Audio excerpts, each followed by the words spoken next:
Já estou ao vivo. Eu estava aqui tirando as mensagens que ficam entrando. Senhoras e senhores, boa noite. Muito boa noite. Mariana Nogueira, Kung, e tem mais uma outra pessoa que eu não consigo ver aqui. Olha só, olha que noite grandiosa. Estamos aqui, A Primavera Sucede ao Inverno, documentário que vai contar a história, ou as histórias, algumas pelo menos, de algumas das pioneiras do bodyboarding capixaba. E a gente tem esse imenso assim, prazer em receber com muita gratidão uma pessoa fantástica que é pioneira das pioneiras do bodyboard no Brasil e talvez no mundo, por que não? Porque afinal de contas, né, a história está ali toda colada, a gente está no mundo. Teremos aqui o Marcos Kung. Ele está aqui comigo, eu vou chamar. Kung, te enviei, vou aqui já te chamar. Cadê lindão? Desculpa a demora, que o papo estava muito bom ali na produção, na construção. Ah, que prazer! Agora ele vai subir. Senhoras e senhores, com vocês, Marcos Kung. Alô? Deixa Oh, eu ver se eu me encaixo melhor aqui. Tá melhor? Tá bom assim? olha, eu tô vendo aquela luz que a gente Aquela falou luz. antes. Peraí, deixa eu ver se eu me Gente, ajeito boa aqui. noite. A gente estava Pronto. atrasando um pouquinho porque o papo estava muito bom. Ei, Xandinha, ei, Nilson. Agora, isso, eu sou a chata da luz que reflete, então eu fiquei Tá. aqui brincando com aquele flash ali, mas saiu, as coisas estamos indo bem, estamos enquadrando o Kung. Melhorou ou não?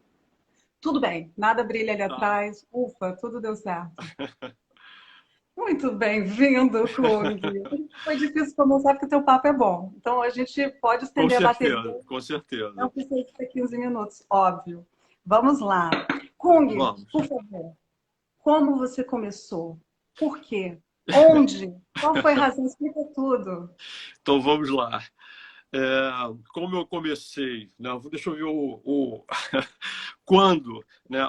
Eu até fiz uma publicação agora um pouco antes da gente trocar uma ideia no Story, né? Em que tem uma reportagem que foi feita aí no Espírito Santo, em 89, já estava tendo o boom do esporte, circuito brasileiro e tal, e foi feito pela Gazeta. E ali a manchete ali, pai do bodyboard, diz que começou em 78. E aí eu, né, juntando o acervo aqui, recente, eu estou aos pouquinhos montando e mandando para a galera, eu vi que tinha um registro de 73. Então, assim, o que aparece... Até quando a gente estava lá no Ceará, eu, Guilherme, Mariana, Isabela, aí, né, essas memórias vão se avivando, né, na cabeça e tudo. E aí realmente assim, consolidei isso em 73, porque eu estava estudando inglês na época ali no final da praia de Copacabana, que é junto ali Posto 6, Arpoador, e tinha uma única banca com uma única que tinha todas as publicações importadas, surfing e tal. E ali começou a aparecer os primeiros anúncios da More Bug, né, que foi lançado em 71. E aí eu falei, caramba, porque na época eu surfava, andava de skate, enfim, praticava outros esportes. E para surfar de prancha, eu tinha que sair do leme, eu e minha galera, cada um revezando a prancha na cabeça até chegar no arpoador, porque o leme era onda buraco, sempre foi, né? Então aí eu tive vários acidentes na cabeça, minha mãe era enfermeira, falava, não quero mais esse negócio aqui, só parece quebrado, essa porcaria. Eu falei, caraca, como é que eu vou fazer? E aí meu amigo, Fábio Lobo, voltou de uma viagem do Havaí, né, do Hawaii, e trouxe a famosa Morebug, era 139, 132 na época, que era toda degradê. Eu falei, cara, deixa eu pegar onda com esse negócio aqui. A primeira onda foi paixão, assim, de água salgada, e eu falei, cara, é isso que eu vou praticar. Aí, pô, que isso e tal. Eu já pegava onda também de planonda, que aqui a galera pegava onda com planonda, que era uma prancha de isopor, que deixava a barriga completamente assada. Então, eu tinha reclamação da minha mãe de ponta cabeça. Então, eu falava, cara, que porca, vai jogar futebol, você se quebra, mas pelo menos eu sei o que é isso, né? E aí eu comecei, né, dividir o meu tempo com essa pranchinha, eu fui me apaixonando, e eu tinha essa curiosidade de... Porque você não tinha a cordinha, o strap, não existia pé de pato. Pé de pato era aqueles de mergulho, orca, preto, com o calcanhar fechado. E uma coisa que eu jogava na época, que eu acho que a gente reunia a turma, que era jogar botão. Futebol de botão, futebol de mesa, né? Então eu tive a ideia de furar esse botão com uma furadeira, né? E eu era o cara que fazia os negócios todos, fazia o skate, o shape de skate, fazia a prancha de madeirite naval, que a gente pegava também. E aí eu falei, cara, vamos fazer uma cordinha aqui improvisada. Minha mãe tinha, na época, né, para você tirar apertar o braço para a veia ficar forte, tem aquela que chamava tripa de mico, que era uma borracha de látex que você amarrava no braço. Eu falei, cara, vou botar essa porcaria, porque esse negócio estica e volta. Furei o botão com furadeira, amarrei ali, botei aquelas tornozeleiras que a gente usava para jogar futebol de areia, amarrei e ali começou a primeira cordinha. E depois, e aí foi, e aí foi. E aí comecei em 73, mas foi em 78, por isso tem esse marco, esse registro aí na Gazeta, né, no Espírito Santo, tem esse registro na Fluir Bodyboard, na primeira publicação, porque em 78 eu falei, cara, é isso que eu vou pegar. Se é para pegar onda, eu vou pegar onda só com uma coisa. Nem body surf, né, que a gente chamava de jacaré na época, nem planonda, nem a pranchinha de madeirite. Eu vou praticar o bodyboard.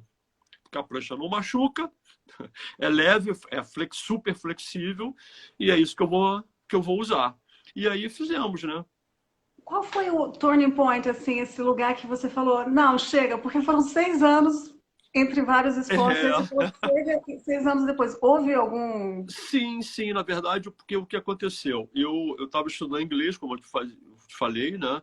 Então eu comecei a comprar, eu sempre ia e comprava as revistas, né? Porque eu era o responsável, juntava, fazia a vaquinha da galera, ia na banca, reservava lá com o jornaleiro, comprava a revista, eu ia pro Leme e falava, ai galera, chegou a porra! E aí eu comecei a ver, né? Porque na época não existia nada de reportagem, né, do bodyboard e tal. Então, era só aquelas tripas, né, aquelas 1/3 de página em preto e branco do Tom Mori, da Mori Bug, dizendo, pô, escreva pra gente e tal, para você contar como é que é a tua experiência. Eu falei, cara, eu vou escrever uma carta para esses caras. Aí eu, porra, comecei a me comunicar, né? Mandando carta, primeira, segunda e tal. E cada vez mais o espaço na revista Surf foi aumentando. Eu falei, cara, esse negócio tá ficando muito legal. E aí eu comecei a interagir, aí passando aí do finalzinho da década de 70 para início de 80, aí eu recebi a primeira carta, e já em 82 isso, da Moribug. Aí já era a Moribug, que tinha sido comprada do Tom Mori, com a Kransco e tal, no dia do meu aniversário, a redação da carta. Eu falei, cara, isso é isso é um chamado. E aí pronto, aí eu falei, eu vou me corresponder. E aí ela, poxa, que aí eles falaram, pô, você tá, como é que se diz, você tá com uma febre o Moribug, né? Começou a se chamar Moribug, né? Lá nos Estados Unidos sempre foi chamado de boogie board. Então, aí eu comecei a escrever, não, eu tô praticando aqui, já tem um grupo de atletas, de pessoas que praticam também. Não tinha nada, a gente a gente não era nem 5. E a outra coisa é o seguinte, eu tinha assim, acabado não, já estava na faculdade, né? Eu me formei em Direito pela PUC aqui no Rio, e aí foi em 82 foi quando foi realizado o primeiro campeonato internacional de bodyboard, Moribug, organizado pela Moribug no Havaí. E aí eles mandaram um convite para mim, eu falei, cara, que isso? Para mim? Eu pro Havaí? Eu falei, nossa! Aí pronto, eu falei, eu vou atrás desse sonho, né? E já tinha vamos dizer assim, um clube, né? Com uma galera que surfava, tinha o Valdir Vargas, que era profissional na época, o Lip Dilon, que tinha a loja Energia, o Rico, o Aimeia, que começou a fazer os campeonatos de surf no Arpoador, os internacionais, que viam todos os gringos, né, surfar aqui no Campeonato. Eu conhecia essa galera, porque eu surfava, né, o surf tradicional. Então eu tinha muito conhecimento. Eu falei, cara, olha só, recebi essa carta aqui, dá para você me dar uma força, pô, e tal. E, pô, Kunga, eu te dou short, te dou isso, você vende. Eu falei, cara, Como assim? Aí eu passei desse ano, de 82, né, buscando cada vez mais pessoas para o esporte, porque eu tava contaminado, literalmente. E aí a própria Morebug, eles faziam isso, o marketing, né, que foi a grande sacação, né? Eles tinham a newsletter, né? Hoje a gente tem as redes sociais. A rede social era as newsletters. Então você recebia uma newsletter da Morebug na tua casa e falava, caraca, teve um campeonato na Califórnia, um campeonato na Costa Leste. E eu falava, pô, que maneiro, eu vou organizar um campeonato desse aqui. Porque eu já fazia isso no Leme, né? Com a minha turma no Leme. Eu organizava as festas, né? Eu fazia os campeonatos de futebol, então eu já fui meio que promotor desses eventos, né, na minha turma ali. Eu coordenava os campeonatos de futebol de botão e futebol de areia. Aí eu falei, cara, vou organizar esse campeonato. Aí, cara, vou organizar. Aí eles me mandaram um prospecto. Eu tenho isso até hoje, eu tenho esse acervo bem legal. E eu ainda estava estudando inglês, até hoje você vê lá as minhas anotações, qual é a palavra que significa isso aqui. Eu escrevia do lado e ia buscar no dicionário. Bem by the book mesmo, bem book on the table. E aí, assim, eu comecei com esse interesse, né, de fomentar o esporte. Foi uma coisa totalmente pura, tá? Não foi nada planejado, foi uma coisa que foi acontecendo. E essas coincidências, primeiro a carta, né, da Morebug, no dia do aniversário, aí teve uma sequência, me chamarem para o campeonato mundial. Eu acabei passando por um concurso para ser oficial de justiça. E aí eu usei esse expertise e fui. E aí o que aconteceu? A Gica, por exemplo, acho que ela relatou isso, né? A gente se conheceu no Leme, por incrível que pareça. A Queria primeira. te perguntar isso. Como Nossa, foi esse foi. encontro Eu com o tinha Gica, uma o primeiro namorada, encontro? eu tinha uma namorada na época, então assim, quando eu via um ser humano de qualquer gênero com a mesma prancha que eu na orla, eu falei, cara, esse ser faz a mesma que eu vou atrás dele. E eu fui em direção a ela, né, lá no Leme. Aí ela, não, calma, peraí, eu não quero incenso, não. Me intitulou como Hare Krishna, né, com a careca, eu com o bigodão, né? Eu falei, cara, que eu falei, não quero que Hare Krishna, que maneira Hare Krishna. Eu quero saber por que você tá pegando o nome desse negócio, se você curte e tal. Pô, meu pai trouxe para mim, meu pai é piloto, acho que era piloto da Varg. Eu falei, o quê? Teu pai trouxe para você? Eu falei, cara, peraí, tá sabendo que tá sendo lançada uma prancha assim, do outro planeta chamada Max 77, que tem um fundo, você precisa contar. E aí a gente ficou assim, eu sou padrinho de um dos filhos dela, o Jerônimo, né? A gente acompanhei toda, a gente é amigo até hoje, né? Nós somos irmãos assim, de outras, sabe, é uma coisa assim espiritual, foi muito legal. E engraçado que essa minha namorada ficou assim, né? Eu falei, caracas, né? Perdi. E, não, assim, a nossa sintonia estava ligada num outro plano, né? Não tinha nada a ver de namoro e tal. Era uma coisa assim, cara, a gente estava descobrindo coisa de, né? Uma coisa inusitada. E aí fomos. Né?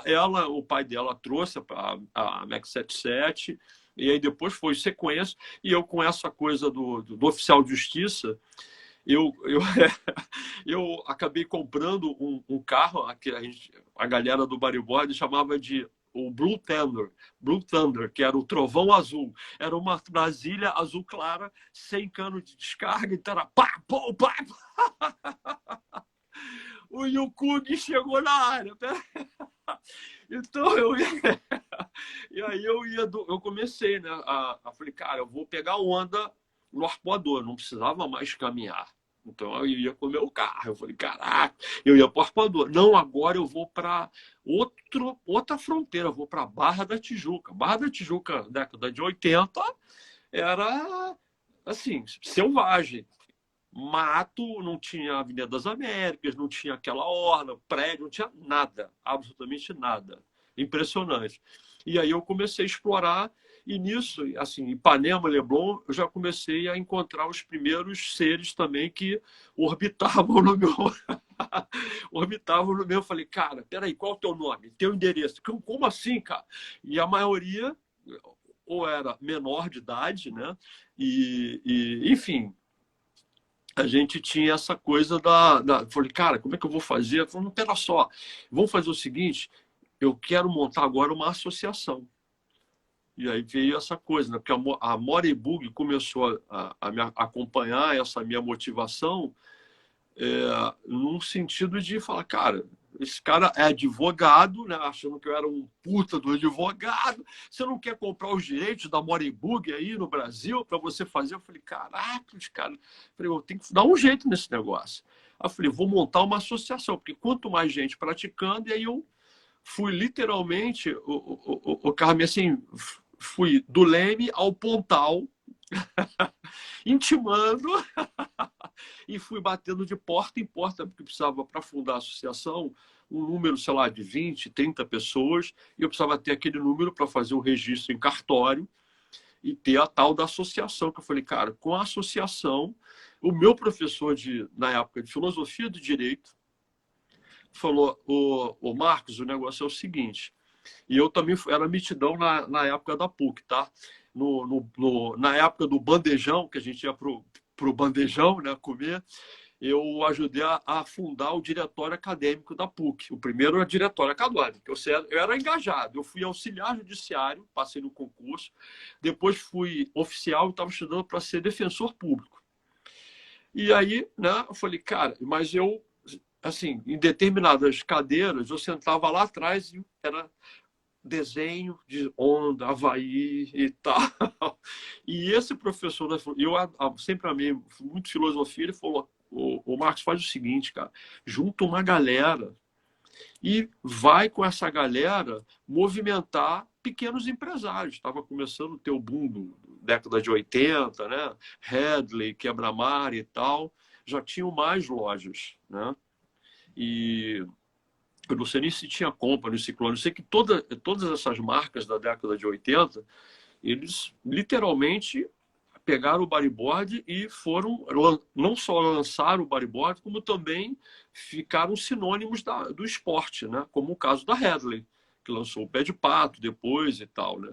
Contrataram os principais atletas, Mariana, Isabela, Xandinho, Kiko Ebert, o Guilherme Tâmega, Marcos Portinari, Cláudio Mar. Olha, tem uma penca de nomes aqui, né? Principalmente do Rio de Janeiro, porque o Rio de Janeiro foi a meca do esporte durante a década de 80 e início de 90.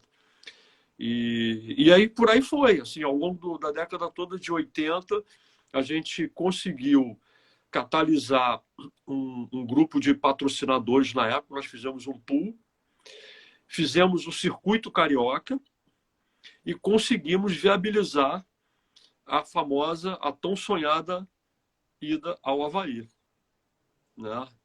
Foi muito legal. Em 85, dezembro de 85, eu vou te dizer, você falou, a gente estava aqui, assim, tem algumas histórias que são legais com o capixaba, assim, mas você vê como a gente às vezes fala assim, poxa, cara, tu tá tomando na cabeça, porque a gente enfrentou, na época você tinha muito preconceito, porque o esporte começou a aparecer. Então, aquilo que era o surf, tinha o surf, na época o voo livre, antes do kite, o windsurf, então eram os esportes de ação ou esportes radicais. Só que a gente se organizou, entendeu? A gente não existia associação de surf forte, tinha a SBT na época que faziam os campeonatos de surf aqui na Barra, mas o bodyboard a gente conseguiu se destacar, porque a gente ia a reboque. Tinha os festivais de surf, em Ubatuba que teve, começaram a ter os primeiros campeonatos, imaginar tudo assim, o bodyboard entrava, Morebug, deixa o Morebug, poxa, o Morebug tá aí aparecendo, vamos botar uma bateria do Morebug. E a gente pegava a pior hora do dia, todo mundo já tinha saído da praia, enfim, né? Não tinha interesse. E eu falei, não, peraí, cara, não tá certo. Eu comecei a bater de frente com os organizadores. Arrumei muita encrenca. muito, muito, muito, muito, porra, qual é, meu irmão, qual é, que tal? E tinha os preconceitos também, né? Porra, que isso, meu irmão? Vai deixar de surfar em pé para pegar onda com essa porcaria, essa chiclete de baleia, tampa de privada e por aí vai. Né? Isso é coisa de aleijado, coisa. E quando o esporte aconteceu, era o esporte de mulher.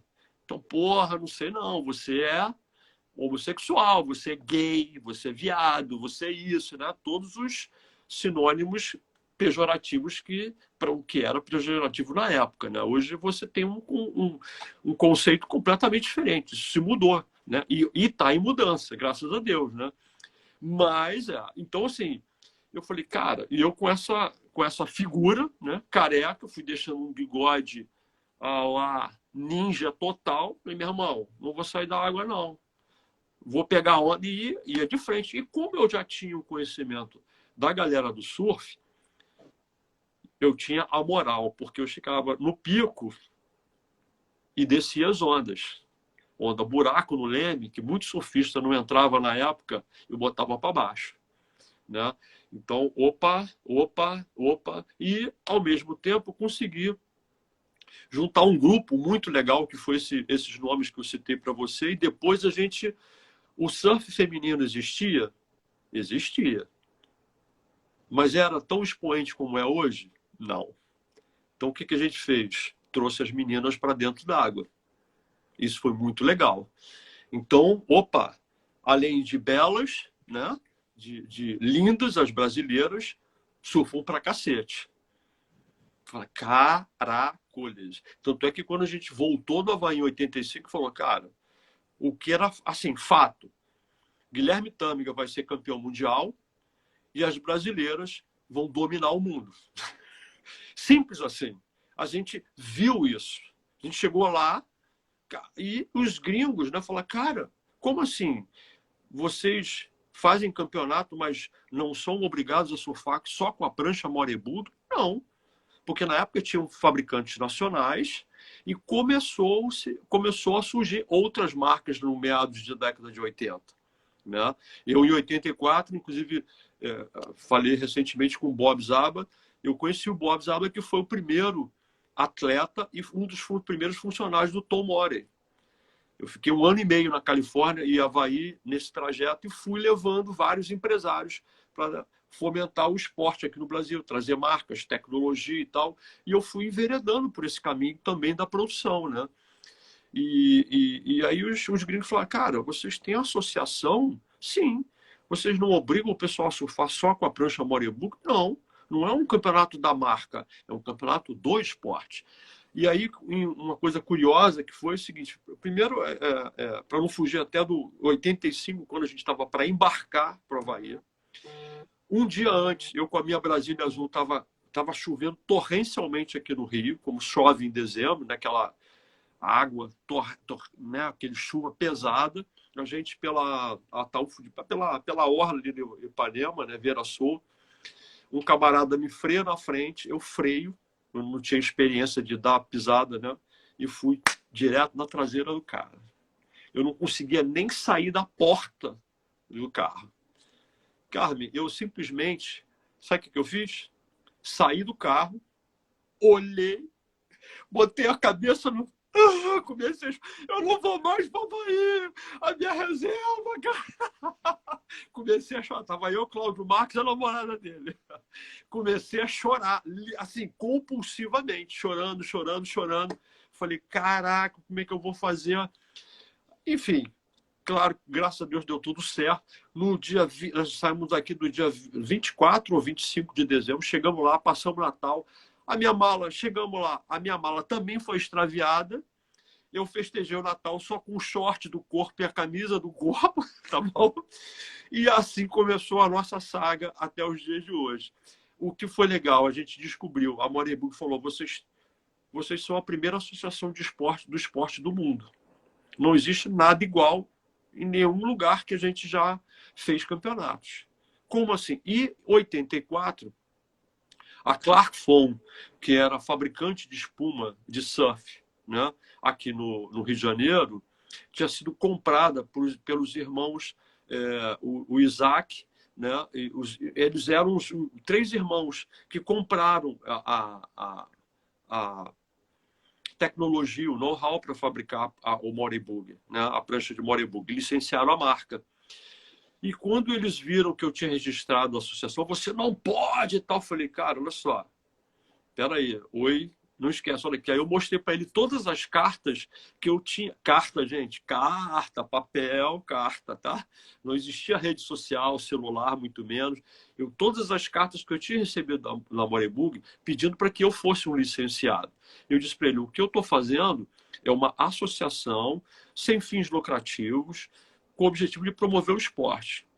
Que tal a gente unir forças? Você patrocina a nossa associação, patrocina a equipe e faz um link para que a Morebug lá de fora tenha um número de vagas para os brasileiros competirem no Mundial no Havaí. E assim tudo começou. Nós recebemos um telex, um telex, em que ele dizia que a gente tinha 5 vagas. Então, foi o Cláudio, que acabou sendo até o campeão carioca na época, eu como vice-campeão carioca, o Salgado, o Guto e o Xandinho, os 5 primeiros colocados. Aí conseguimos, com a verba desse pool de empresas, que foi a Van Sport, Headley, Quebra-Mar, Oxigênio, bancar o Marcelo Cosari, que foi o fotógrafo, e fez a cobertura para a revista Fluir. Na época tinha visual que o Newton Barbosa ia todo ano para o Havaí, fez a cobertura.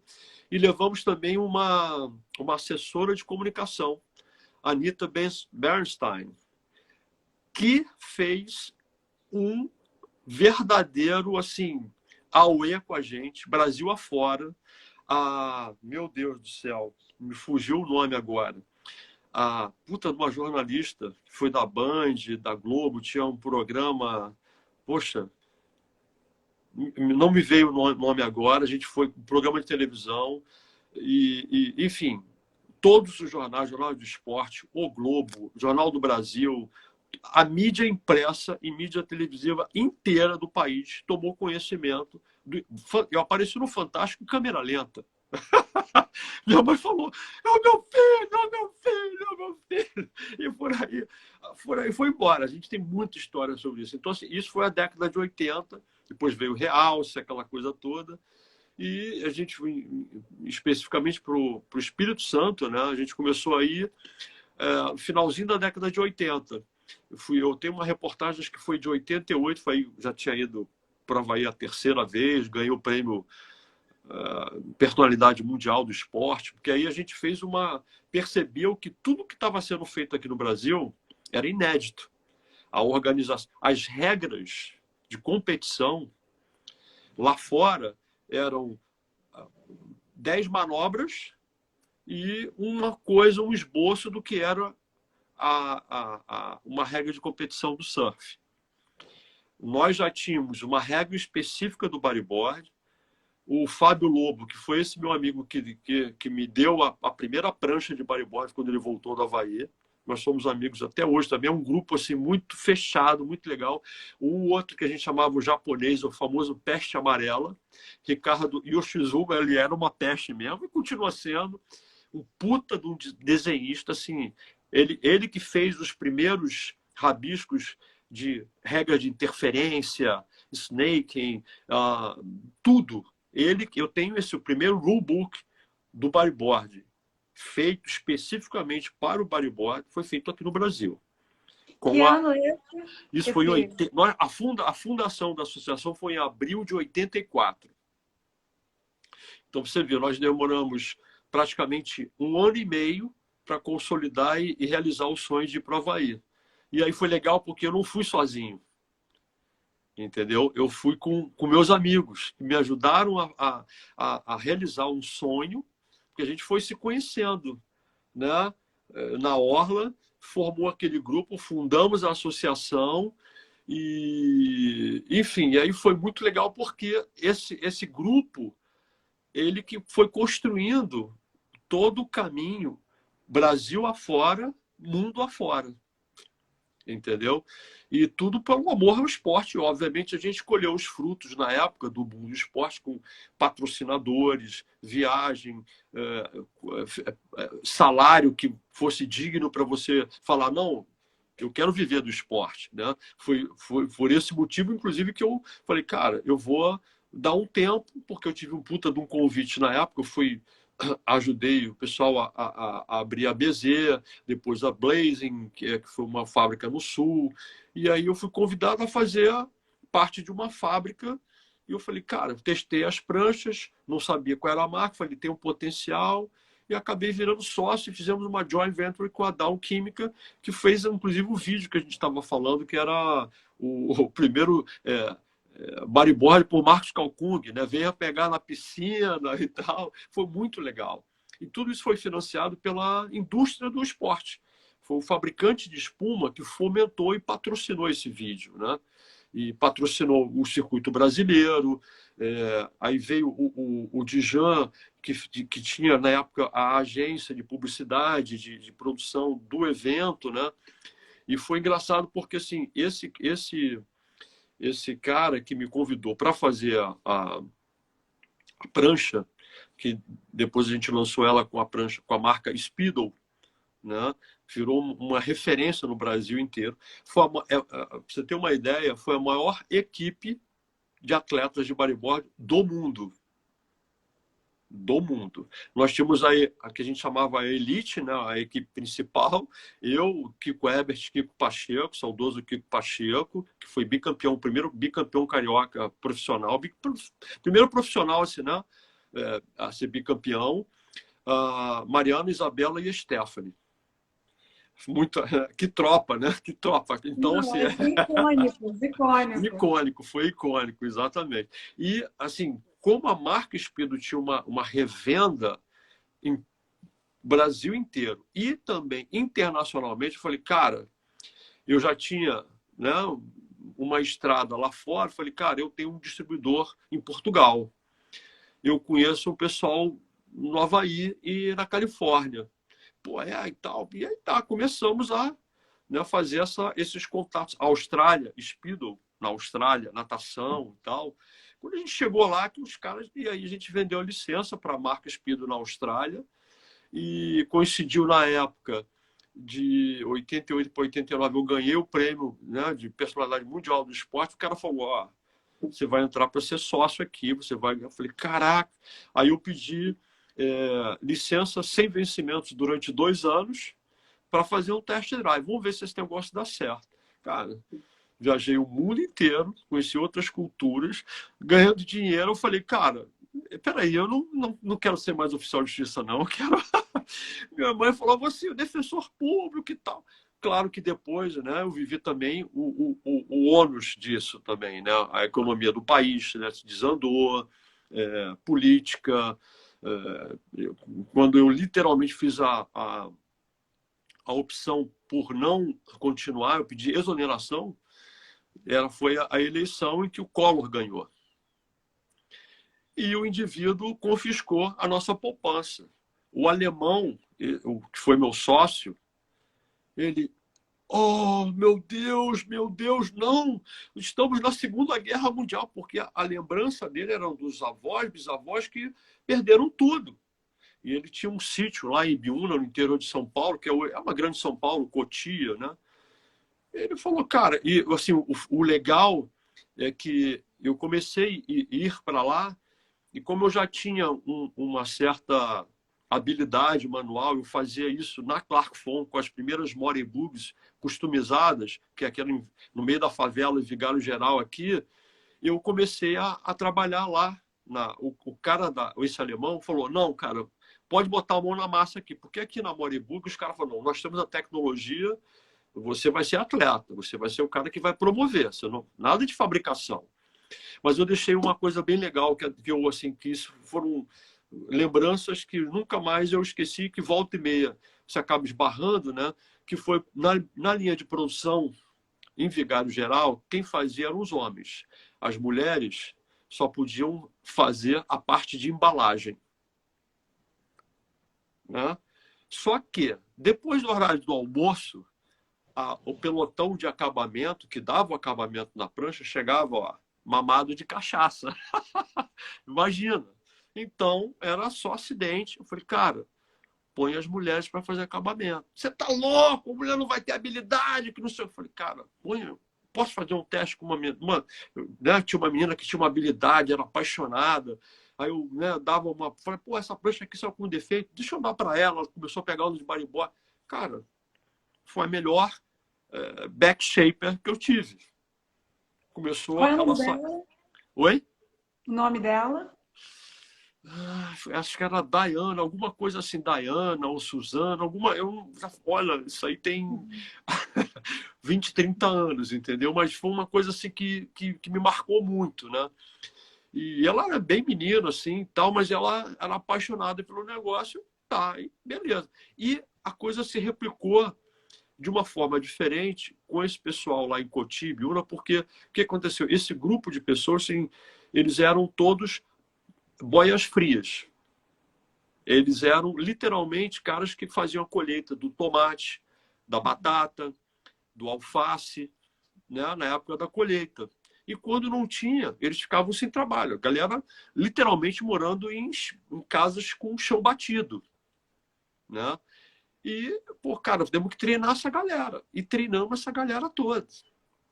E, assim, nós somos amigos até hoje. Esses caras hoje, assim, eles viram o meu filho, meu primeiro filho, com hoje 25 anos, né? Na barriga da mãe. E hoje eles acabaram conhecendo ele 25 anos depois, né? Que eu tenho a marca Kuhn. Então, assim, e esses caras são gratos. Eles falam, cara, eles mudaram a vida, mudou a vida deles. Entendeu? É uma então, assim, perspectiva diferente, né? Uma exatamente, coisa exatamente. impressionante Assim, como o esporte pode abrir também outras perspectivas para além da competição e tal. A sim, gente está sim. falando mesmo de criar um campo de trabalho, né? Sim, sim. Então, essas camadas que foram acontecendo, né, foram muito legais. Então, por exemplo, o saudoso Xandinho, né, assim, eu fui gerente de produto, eu fui atleta, depois fui gerente de produto da Hadley, por exemplo. Na sequência, por exemplo, Cláudio Marques foi, Xandinho desenvolveu o design do novo Hadley com o Ricardo, com o Caedro, que foi o pé de pato. Né? É uma referência de design de nadadeira até hoje. Né? Ele, em parceria com o Ricardo, com o Caedro, que desenvolveram isso.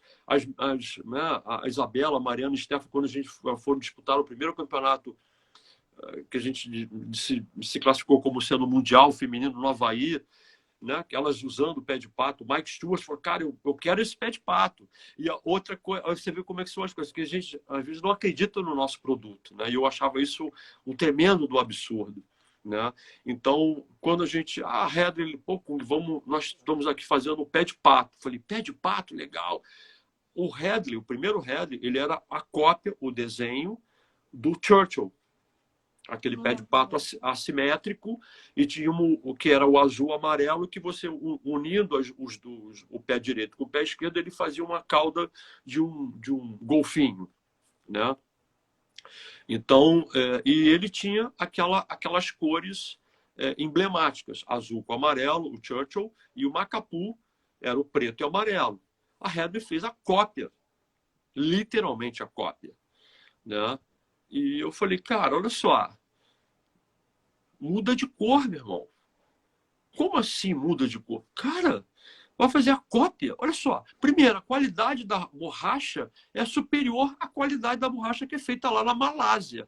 O acabamento, cheio de rebarba. Eu falava, mas como era o único pé de pato, o primeiro pé de pato que o bodyboard conheceu, era como se fosse assim, né? Você tem que ter o Fusca, que era a Max 77. Ok, beleza. E o Churchill. Então, isso era o estereótipo, né? Todo mundo tinha que estar ali com a Max 77 e o Churchill na praia. Eu falei, não, cara, isso a gente já estava falando de década de 80 e finalzinho da década de 80. Cara, e lançamos o preto com laranja. Olha, cara, nós já tínhamos ali uma família que a gente conheceu também, a família havaiana, que adotou a galera do bodyboard. Foi assim, paixão à primeira vista. Todo ano a gente ia para lá. Aí eu, pô, vou voltar no verão também. Ela, como assim? Você acabou de sair daqui? Eu falei, olha, o negócio tá bom, tá bombando, eu tô indo para o Havaí. Só que em vez de ir com a minha galera, eu vou com um bando de menina. Menina? Que isso? Como? E todas elas menores de idade. Lembro que eu era o responsável, eu assinava, acredite se quiser. E aí chegamos na praia em Sand Beach, que é o lado sul da ilha de Oahu, né? Quando eu abri, a galera já estava, os pés de pato, os pés de pato. Falei, não, não, o primeiro é para o Mike Stewart. Aí deu o primeiro pé de pato, o primeiro par para o Mike Stewart. A galera simplesmente lotou. Não, eu quero comprar e tal. A gente tinha alguns que eram reservados para os ícones, né? O Ben Simmons, o Mike Stewart, Pat Caldwell e tal. A gente deu o Keith Sasaki, que era o do Drop Knee. Enfim. E um mês, 40 dias depois, ó, perdão, já na temporada de inverno, na sequência, nós tínhamos aí a Fluir Bodyboard, que também era um ícone né, do esporte, página dupla do Mike Stewart em Pipeline, dentro de um tubaço com o pé de pato Hadley preto com laranja. Cara, essa é outra, assim, outra recordação que eu tenho até hoje. O grupo, né, Atlantic, que tem a Hadley, Cantão e tudo, um memorando, né, mandando para mim, ó, agradece o Kung porque foi a maior sacada que, cara, Então, assim, são essas highlights, né, da carreira, do esporte, que são muito legais. Então, não só eu, tá? Mas o Xandinho viveu isso, o Cláudio Marques viveu isso, Paulo Esteves, você tem aí Fábio Aquino, Marcelo Pedro, você tem tanto. E Mariana, as meninas não dá nem para. Assim, até covardia, porque foi um domínio de ponta a ponta. Né? E aí depois a gente tem assim no finalzinho da década de 80 com o circuito brasileiro, a gente indo para o Espírito Santo, né?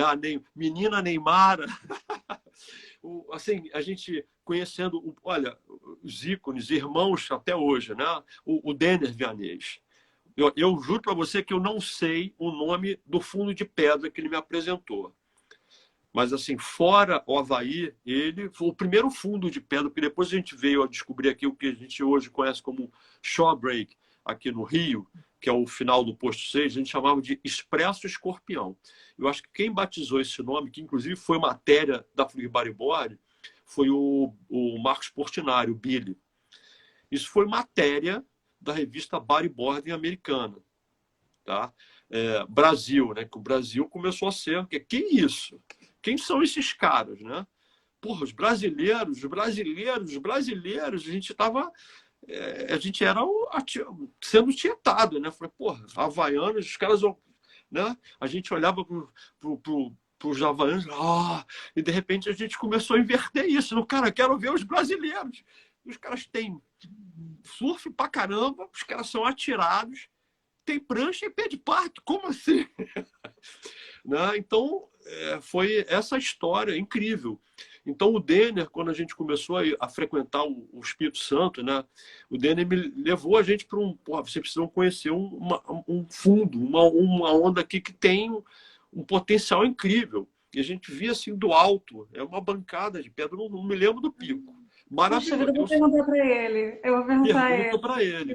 Porque assim, eu falei, cara, e a gente via as ondas rolando, assim. Eu falei, cara, só que a gente não tinha esse conceito na cabeça, né? A gente era muito mais da praia, da competição. Na verdade, a gente estava muito ligado, a gente aí, né, foi absorvido para dentro do mercado. Nós éramos as tietes, os personagens, os atores para desenvolver o esporte, fomentar o esporte para vender mais prancha, criar mais fábricas, né? Então a gente, essa coisa da explorar novos picos foi muito mais, foi tímido, foi acontecendo aos poucos, né? Mas já existia. Né? Tanto é que no final da década de 80, aqui no Rio, a gente foi para o Shore Break, que era o Expresso Escorpião, e certamente o Denner, com a turma, aí já estava... Porque ele mostrou esse pico para a gente. Então, ele já tinha surfado ali. Então, a gente fala, cara, muito doido, mas deve se machucar aí, né? A galera deve se machucar. Porque, né? A primeira vez que você veio foi, então, 88, 89? Foi. Assim, e, na verdade, eu tenho uma reportagem que estou eu e o Billy, a gente foi desbravar o Espírito Santo. O que aconteceu? Nos Estados Unidos, eu não sabia disso, tá? Tinha a Moribug, com a Cransco, ela desenvolveu um plano de marketing que atingiu toda a costa leste e oeste dos Estados Unidos, em que eram clínicas de bodyboard. Ó, o Leandro está botando aí Fluir, número 7 e tal. Esse cara, ele também tem um acervo muito bom.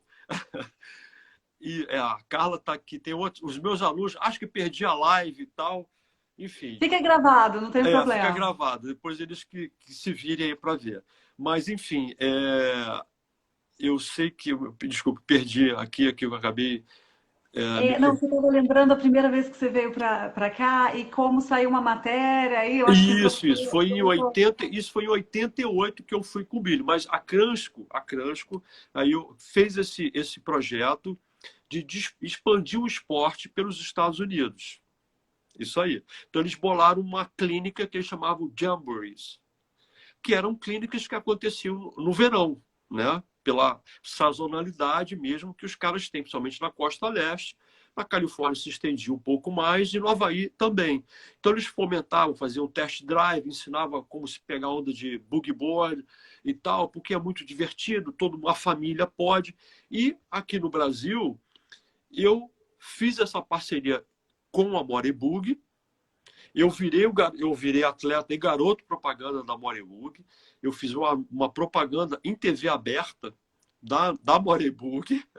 O Hugo Corte, também é um nome referência, pegou um tubaço em pipeline que virou o ícone no anúncio. E eu lançando a Mac 10, né? E as meninas lançando as pranchas Mac 77, Mac 6 com Guilherme Tâmega e tal. Foi feita essa propaganda, né? Lá nos Estados Unidos tinha propaganda da Moribug e aqui no Brasil tinha também. A Clarkson fez aqui o anúncio na TV aberta. E aí, com a associação, ele falou, cara, você vai viajar o Brasil inteiro, você cria uma associação em cada estado e apresenta a Moribug. Eu falei, bora.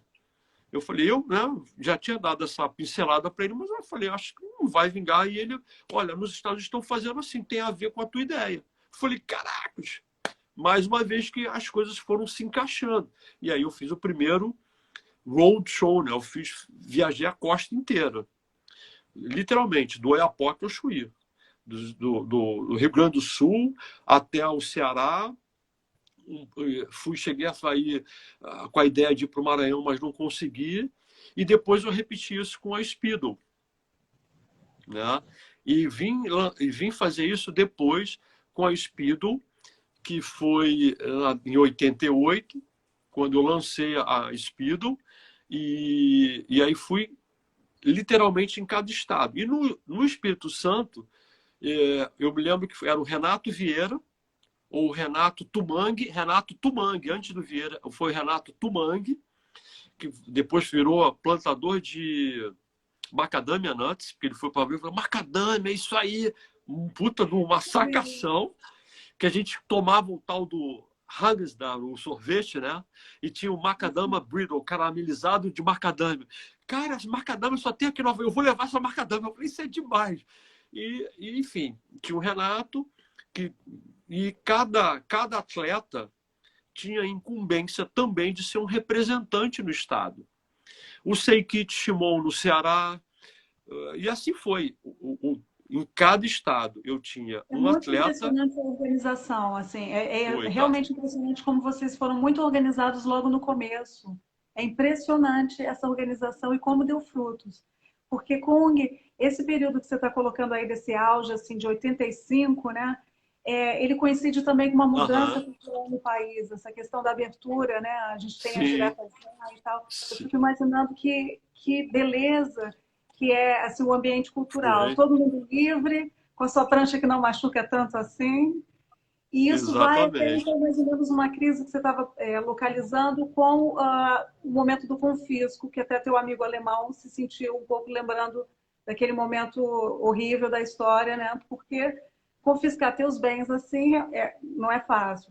Então a gente vê assim um momento histórico também refletindo no desenvolvimento do esporte, porque é isso, né? Os grandes anos, assim, a gente está num momento bom, está muito sofisticado o esporte, Mas Aham. esse diálogo com a mídia de massa que vocês conquistaram ainda não é tão frequente. Hoje em Não, dia, não. a partir de 90 e poucos. Sim, sim, sim. É como a gente estava conversando, né, em off, antes da gente entrar aqui na live, né? Eu acho que assim, eu fui praticante do skate, né? Eu fui um dos pioneiros do skate aqui no Rio, né? Até fiz recentemente um post, porque participo do grupo, os ES, né? Que na época do Dogtown Boys, né? Que era lá na Califórnia, que começou a andar em piscinas e tal. Eu ajudei, eu sempre fui um cara meio metido nessas coisas. Eu sempre o surf, depois fui para o skate, enfim, e aí eu gostava Só de te agitar. interromper um pouquinho falando que esse documentário sobre esses garotos aí, esse documentário é lindo, ele é uma referência pra gente, porque é essa língua, né, essa estética. Como é que é? Não entendi. Eu estou esquecendo o nome do documentário, mas que conta essa história do skate nascendo quando as piscinas tiveram falta de água na Califórnia e tal. Sim, Essa sim, linguagem, sim. assim, Ah, essa cara sim, de sim. uma época mesmo. Exatamente. E aí é Então, uma assim, referência para a gente com capturar o espírito da época. é isso aí, você tem que captar o espírito da época. Então, na verdade, assim, assim na juventude, né, que a gente estava ali, é, a gente buscava isso, como qualquer jovem, a gente vai buscando o que está aparecendo, né? E eu eu tenho a primeira publicação internacional que eu apareci, né? Eu já tinha ido, foi em 80 e acho que foi 84, 86 ou 86. Agora eu tenho tudo isso aqui cronológico, tá? Eu sou bem certinho e tal. Foi em 86, primeira teve uma chamada que ele falava assim, que eu mesmo falei, olha, essa febre da morebug aqui no Brasil me contaminou ao ponto de se transformar numa pneumonia. Olha a minha ingenuidade, né? Então, assim, pura paixão, 100%, né? Então, e quando você é movido pela paixão, né, você se joga de cabeça mesmo. Claro que hoje em dia, né, você fala, tem toda uma política, né, de você tem que fazer os gerenciamento de risco, essa coisa toda, né? Ah, legal, puxa, muito bonito. Mas se você não tiver com brilho nos olhos, não precisa ser sangue nos olhos, não. Tem que ser brilho, sabe? Tem que ser uma coisa da alma mesmo, né? Olha, não precisa assim, sair com sangue, tudo bem. Olha, eu sou apaixonado pela literatura medieval, de histórias, Hobbit, O Senhor dos Anéis e tal. Então, os orcs são mais ou menos aí, sangue nos olhos, só que eles são do mal, né? Então, eu acho que o bem ele tem que ter brilho, né? E não, claro que sangue é positivo, pô, você na garra e tal, né? Que nem eu sou flamenguista doente, né? Ontem a gente estava aqui, Parabéns, parabéns. desculpe aí aproveitar o gancho, mas assim, quem é lutador fala, né? Sangue nos olhos, aquela coisa, mas eu acho que quando você olha com a pessoa, seja um lutador ou não, ou seja um bodyboarder ou não, cara, você vê a bilha do olho brilhando. Então você fala, caracas, é uma luz que vem de dentro, né? Então é isso que contagia o outro a ter um pouco daquela luz também que você tem. E quando vocês têm essa sintonia, o brilho fica, né? Ele catalisa o ambiente, catalisa outras pessoas, isso se amplia, fica mais suave, fica mais positivo, fica mais bonito, né? Então, eu sou muito, assim, essa energia que a gente viveu na década de 80, claro que tem muito de pureza, de ingenuidade, da juventude pura e simples de fazer acontecer, né? Não existia aquele planejamento, como a gente está falando, de gerenciamento de conteúdo e de gerenciamento de crise. Claro que isso tem que ter, hoje em dia, principalmente, né? Até para você conversar profissionalmente com mega empresas, com uma Down, com uma Cachemir Bouquet, com uma Kibon. Nós lançamos o primeiro iogurte líquido do planeta. Vou dizer aqui vou falar a marca, Chocada. né? O Bliss, Eu Bliss, lembro disso, mas eu não... Bliss, que era da Nestlé, tá? Quando os Essa é minha cachorrinha, americanos... deixa eu fazer assim para não estragar seu sono.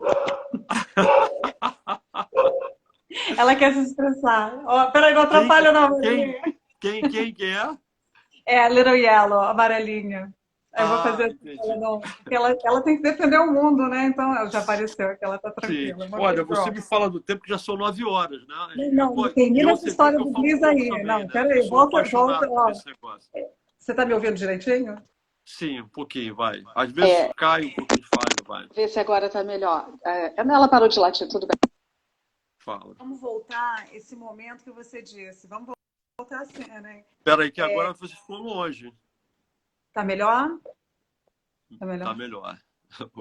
Uma aluna que está dizendo saudações rubro-negras. Tudo Parabéns. bem, tudo bem. Tá valendo, Elcio? Vamos lá. Olha, tem muita gente aí acompanhando, justamente só Tem, vendo isso. legal, legal. Eu botei no grupo da escola, o pessoal está aqui, mas enfim, depois que o Mas, pessoal Kung, vê a gente aí. tem tempo, sim. Eu quero te ouvir em algumas coisas, assim. Eu já vou te deixando fluir, porque a gente quer mesmo o teu depoimento. Então, eu vou dizer mais ou menos o que eu quero que Tá, você me responda, por favor. Essa tá. história, desde o começo do primeiro iogurte. Deixa eu ver aqui o que está faltando. Ah, sim, tem uma pergunta que eu quero te fazer. São duas, na verdade, que dá para você construir junto. Tá. Como seria a sua vida se a gente não conseguir ter controle sobre a poluição das águas? Então, como seria a tua vida com a água poluída que você não possa surfar? E, finalmente, o que você acha fundamental ter no filme No, sobre as pioneiras do as bodyboard? pioneiras capixabas, assim, bom, então vou começar aí pelo fim, né? Pela sua segunda pergunta. Com certeza, as pioneiras, né? A Raquel Brandão, que é o nome que eu tenho com mais força na minha cabeça, né? Porque eu vivenciei isso, eu fui no circuito capital de bodyboard, capixaba de bodyboard, que foi um dos eventos, né, de bodyboard que a gente aguardava ansiosamente a cada ano para ir até aí. A gente via que o esporte... Nossa, e assim, como é um mercado, sempre foi um mercado de venda de prancha de bodyboard, então os fabricantes tinham um interesse de fomentar, Guarapari, aquela coisa toda.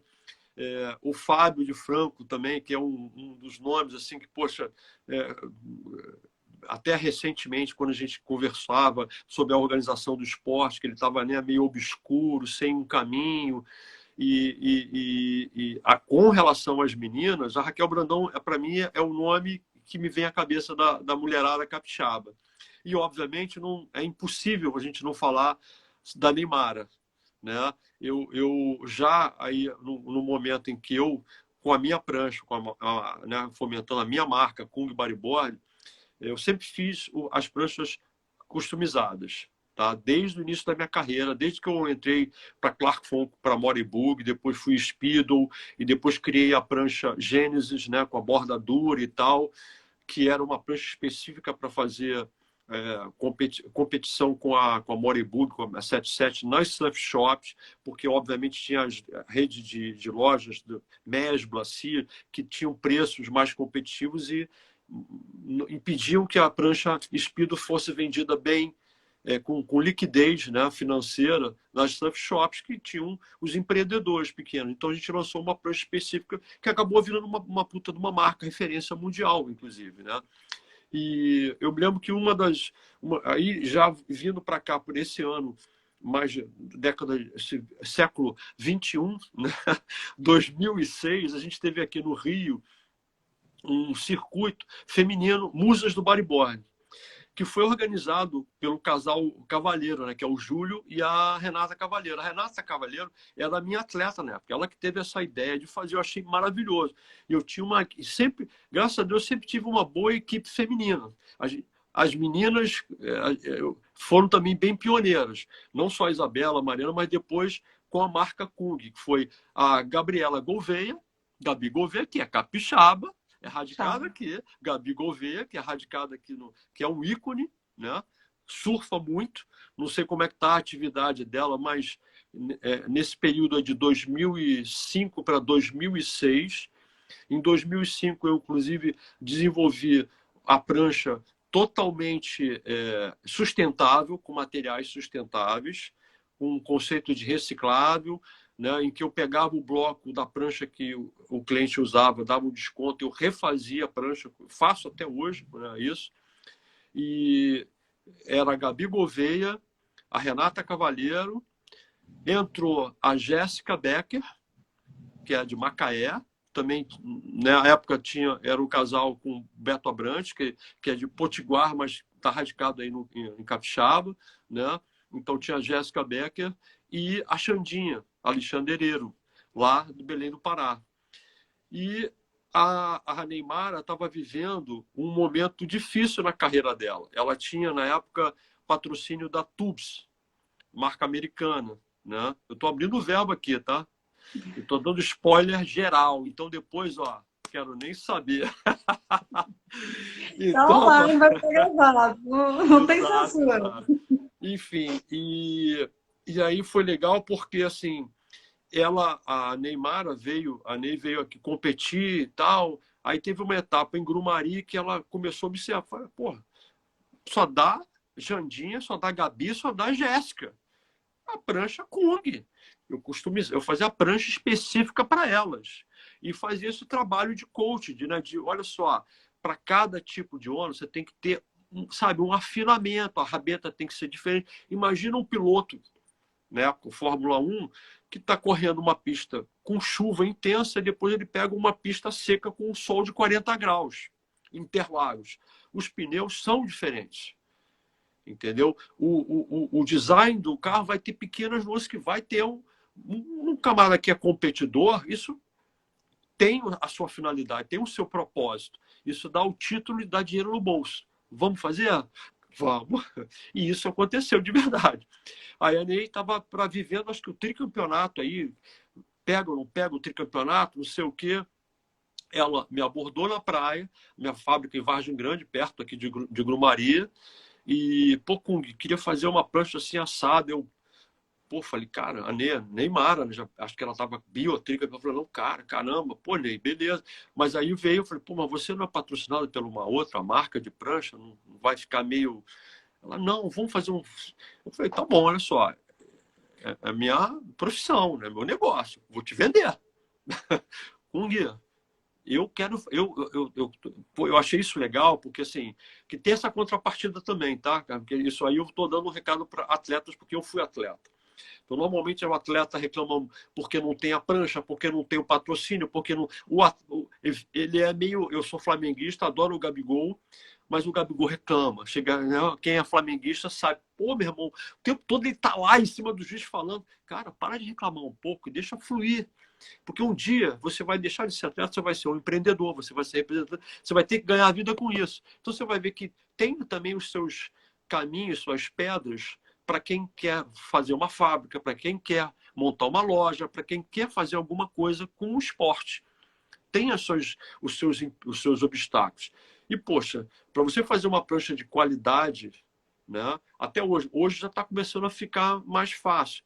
Você tinha que importar o material. É caríssimo. É uma das maiores taxas. A gente não precisa falar muito só sobre a área do bodyboard. A maior tributação do planeta é nossa. Nós temos esse prêmio de ter a maior carga tributária do planeta. Infelizmente, é o efeito cascata, é imposto em cima de imposto. Imposto de importação, PIS, COFINS, blá, blá. Cara, isso é surreal. É surreal. Então, você desestimula qualquer pessoa a empreender. Né? Imagina um fabricante de prancha. Sofremos aí o problema econômico na final da década de 80, 90, moeda, o RV. Cara, o fornecedor de espuma, a Down, vai embora. Não vai ter mais. Ainda teve um problema, que essa é uma coisa bem legal. Eu espero, eu já fiz palestras aí no Espírito Santo, mas essa eu gostaria de levar para o Espírito Santo, que é o workshop Kung Bodyboard Experience. É um workshop que fala sobre a trajetória do nosso mercado, a trajetória da prancha de bodyboard, né, em que eu conto desde o nascimento da prancha de bodyboard até os dias de hoje, né, e os nocautes que a indústria recebeu, principalmente para essa questão da poluição, que vai ser a última pergunta que eu vou te responder. Né?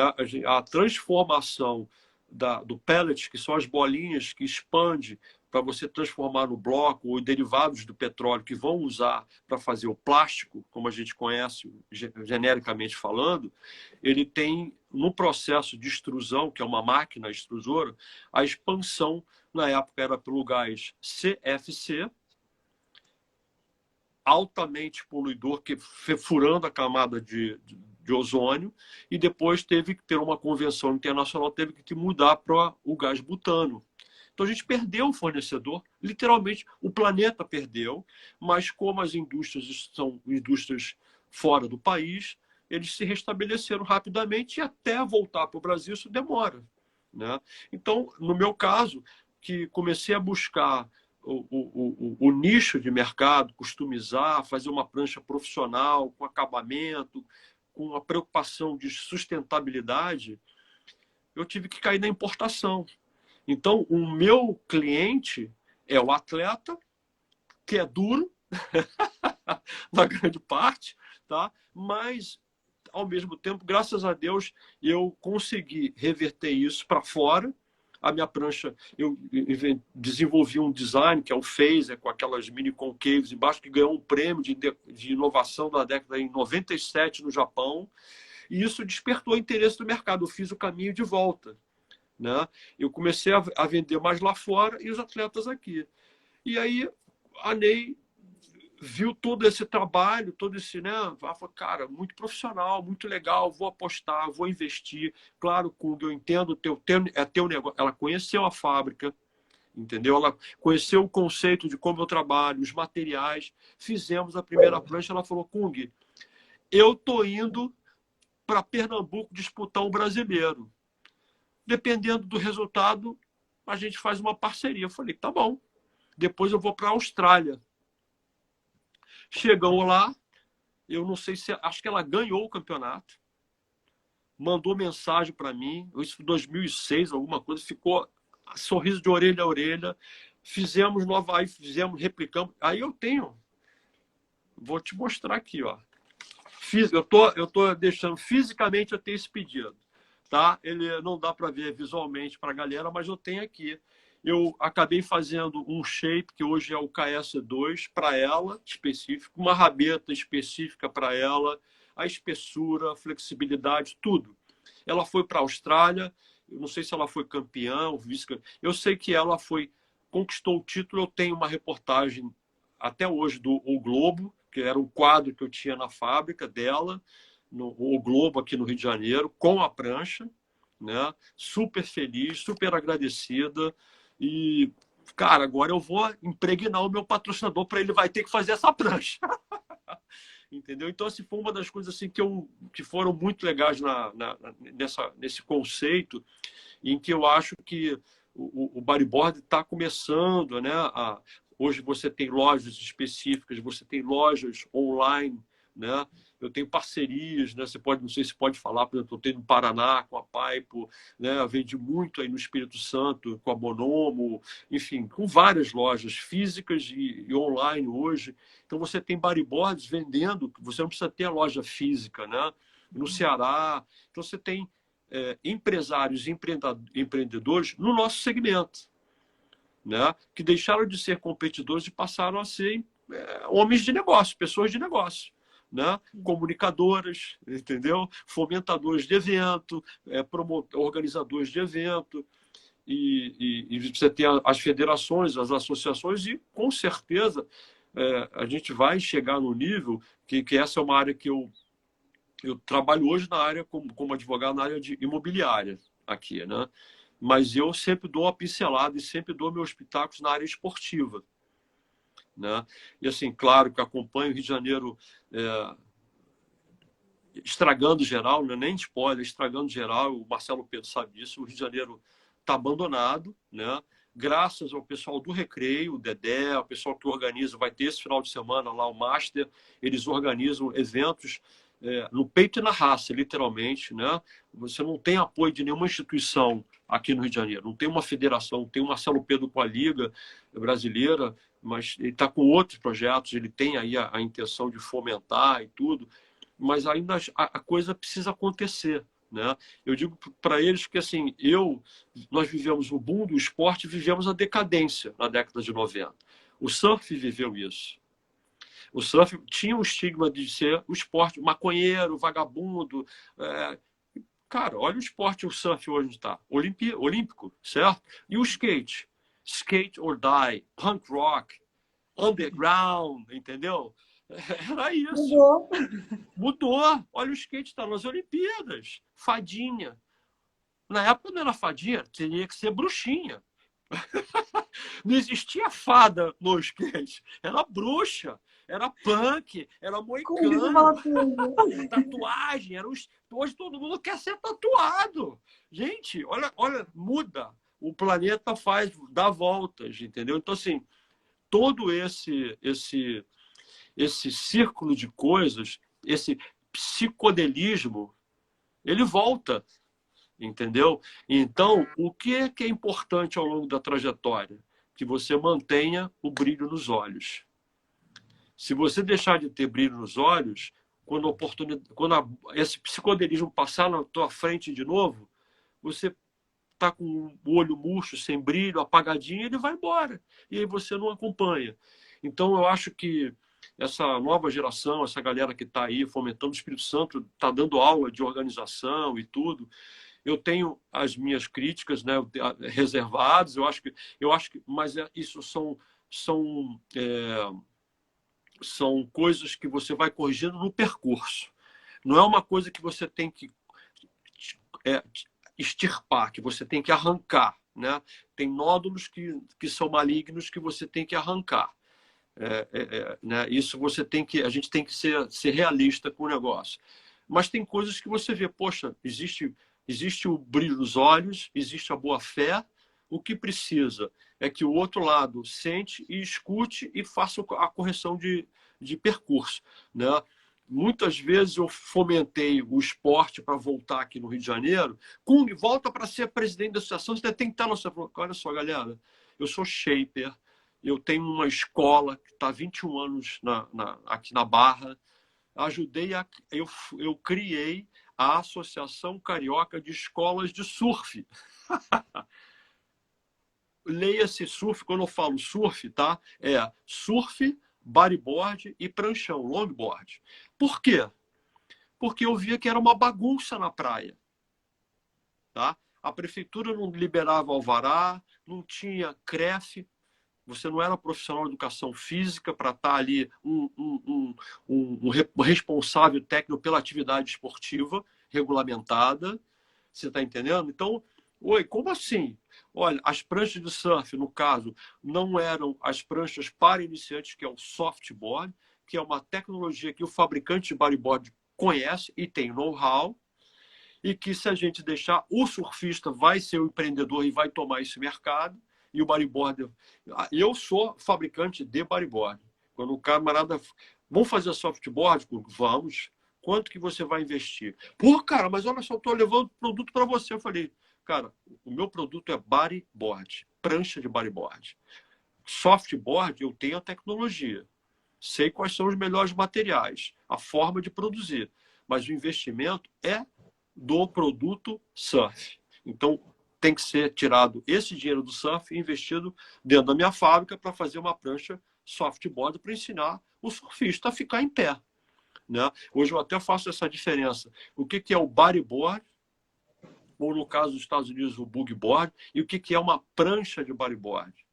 O bodyboard é aquele bodyboard descartável que você pega em qualquer loja de departamento, né? De grandes... para você brincar na espuma. Você vivenciar essa emoção de você deslizar numa espuma até a beira. O softboard é a mesma coisa. A finalidade dele é você ficar em pé na prancha e ir deslizando na espuminha. Agora, quando você quer surfar, você migra para uma prancha de surf, feita de fibra, de PU ou de epóxi, né? Com o conceito de um design que você vai ter performance, você vai ter qualidade técnica para melhorar. Na prancha de bodyboard é a mesma coisa. Eu falo isso o bodyboard, para ele ser entendido, ele passou por todo esse processo, né?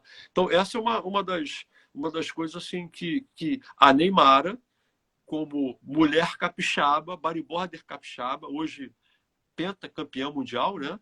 Pentacampeã mundial, ela passou por esse processo. Hoje, certamente, ela tem esses ingredientes na mão, né? Claro que você tem que ter um intuito comercial também, mas aí você tem isso em parceria com o teu patrocinador, com o fabricante, isso é um outro esquema. E para finalizar aí com relação à parte da sustentabilidade, eu fui sempre muito preocupado com relação a isso, né? Porque na época do boom do esporte, a gente, se você falar qual foi a marca que você produziu, eu falei todas.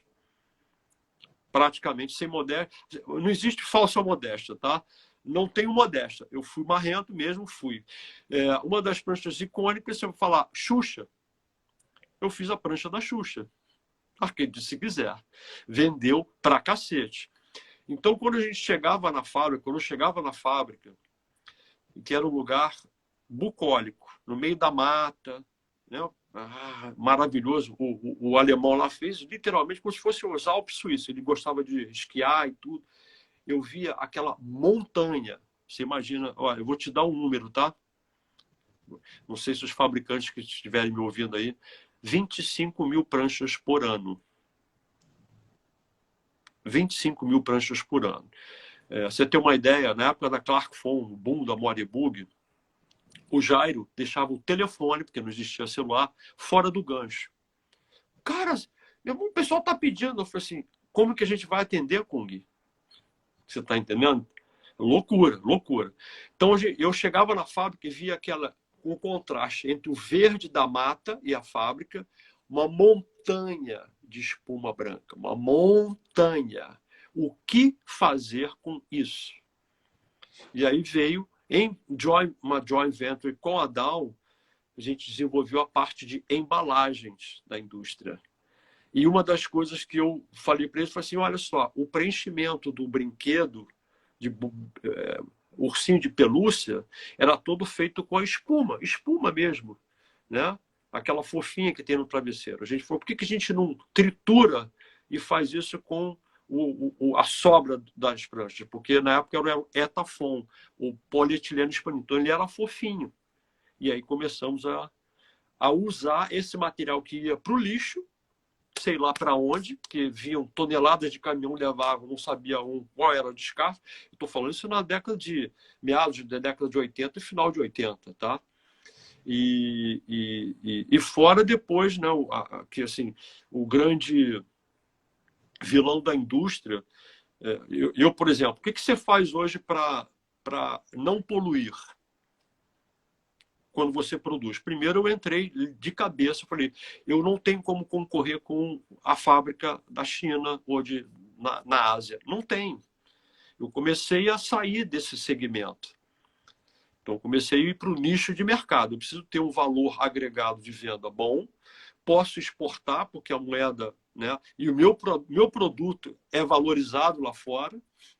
Você vê, primeiro, aí os gringos que falaram, cara, olha essa prancha, olha essa tecnologia, olha esse produto. E, cara, então, o poder aquisitivo, claro, também é um fator, né, principal. Então, os caras têm o poder de compra. Então, eu investi na tecnologia, na compra de matéria-prima sustentável, com o selo do ISO 9000, 9014, em que todo o processo de produção ele é totalmente reciclável e sustentável os materiais. Esse foi o fator número 1. Isso foi eu fiquei 1 ano em laboratório. Fechei a fábrica em 2005 e fiquei em 1 ano nessa pesquisa.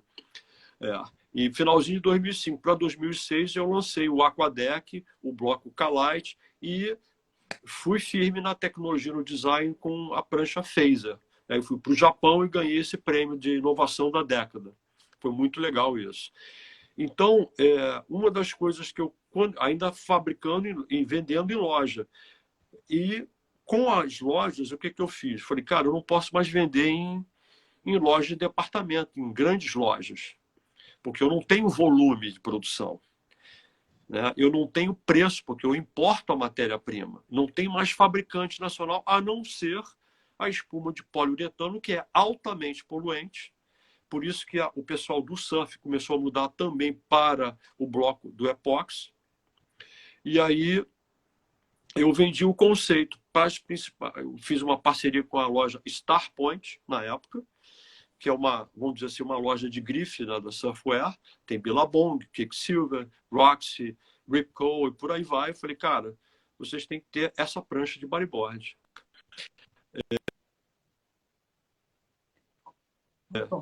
Você está me ouvindo? Tá, minha bateria está fraca, depois eu vou... Enfim, e deixa eu ver, eu acho que eu estou com o meu... Vou botar aqui logo.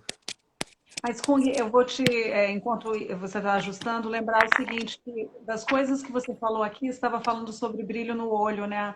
E como tudo que você fala é com brilho no olho.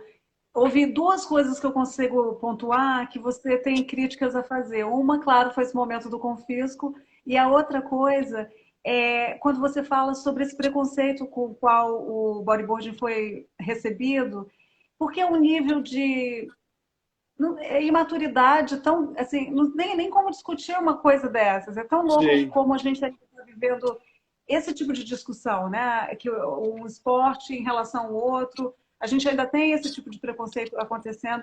Então, Claro. eu queria só pontuar que nessa conversa linda toda, tudo teu é com brilho no olho, só saiu quando foi para falar desses caras idiotas que não tem nem como discutir. Como é que você vai explicar que não tem problema? Que discussão é essa? Com certeza. Você pode, assim, nesse ponto, Carmen, o que é legal, assim, que muitos, ou alguns, ou, né, que são meus amigos até hoje, que falam, caraca, meu irmão, uma entrevista icônica que eu fiz no programa Sem Censura, da Leda Nagli. Eu fui convidado lá a levar a prancha e tal, e eu fui na mesma roda ali que a Leda Nagli fazia, né, com a roda, estava o Phil Hasman. O Phil Hasman foi campeão mundial de longboard e ele é filho do, meu Deus, que fez o Bernard, que fez o Jornada nas Estrelas, do vôlei. Ele é da geração de prata, né? Do Bruno e tal, enfim, do vôlei de prata e tal. E o Phil, ele também sofreu, ele estava falando assim, pô, o preconceito em comum, que o longboard também tinha esse preconceito. Ah, é um surf lento e tal. E, pô, o Phil radicalizou. Ele levou o longboard para um outro patamar. Da batida, da rasgada, da flota, surfa pra caramba. E ele meu, assim, o cara é uma massa só. Ele podia matar qualquer um dentro d'água. Mas o brilho nos olhos dele e a leveza com que ele levava isso, e esse foi um caminho. Eu não tenho essa massa dele, tá? Mas eu tinha a marra. Aliás, acho que isso é uma característica do bodyboard, porque o Xandinho era pequenininho, assim como o Kiko Pacheco, magrinho, sequinho, cara, botava para baixo e falava, que isso, ficava lá embaixo dos gringos e tal, meu irmão, e brigava e dropava as ondas. Então, isso, ele falou, pô, eu também sofri isso, né? Então, e muito dessa galera, a gente tem em comum hoje, né? Tipo assim, poxa, porque o camarada fala, o longboard, você é que nem uma dança em cima da prancha, você vai lá. Aí eu brincava com os caras, assim, tá vendo? Hoje em dia é bonito, né? É uma plasticidade ver o longboard. Mas e vocês? Vocês falavam que eles chamavam a gente de bailarina, porque era mulherzinha. Aleijado. Aonde você ia ter a promoção, né, do surf adaptado? O bodyboard adaptado, handcap, né? Nós éramos chamados de aleijados, porque a gente não conseguia ficar em pé. Olha só que coisa linda. Olha só por onde a gente passou.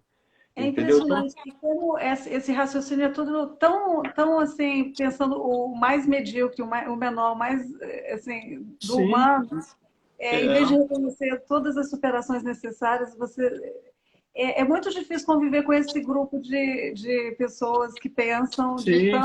tão estranhamente. Eu acho que hoje, assim, claro, eu não vou dizer para você que não exista. Existe. Claro que existe.